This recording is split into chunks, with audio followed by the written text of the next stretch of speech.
Hi, Artie. I'm back, and Walter's here with me to help you with this week's book.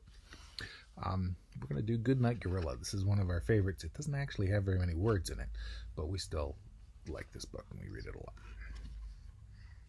So we're at the zoo, and Zookeeper Joe says, "Goodnight, Gorilla," and the gorilla grabs the keys. The gorilla lets himself out of the cage, and now he's following after Zookeeper Joe. Now, if you pay attention, also following around with Gorilla is this mouse with a banana. We like to pay attention to the banana as it goes through the book. Good night, elephant. And Gorilla sees the cage and thinks, well, I've got some keys. So he starts letting the animals out. Good night, lion. Good night, hyena. Good night, giraffe.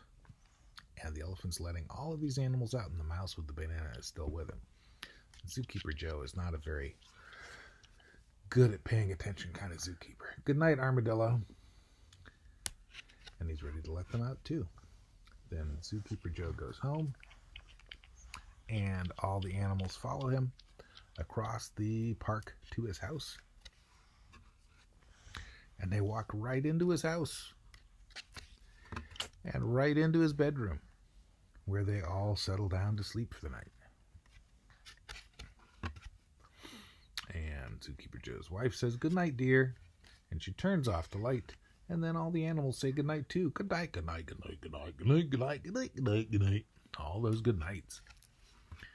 And her eyes open. What was that? And she turns on the light, and she's got a bedroom full of sleeping animals. What the heck? So she gets up, and she walks all the animals back across the green over to the zoo. Good night, zoo, she says, but she doesn't realize that Gorilla and the mouse and the banana are still following her. She goes back home to her bedroom. It's good night, dear. Good night, dear. And Gorilla sneaks into bed. And Mouse says, "Good night, Gorilla." And Gorilla says, because he's asleep, but he did finally get to eat the banana.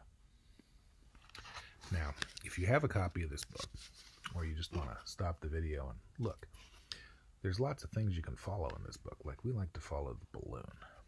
Right there at the very beginning of the story, the balloon gets loose, and it starts to float away. And if we look, in every picture, balloon's there, but it just gets smaller and smaller because it keeps floating further and further away. And it gets to be more and more of a challenge to spot it. Until finally, by the time we get back here, you have to look way off in the distance to see it. But even in the very last picture, it's there.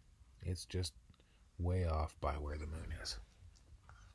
But that is Goodnight Moon, one of our favorite stories here. And I will see you again next week.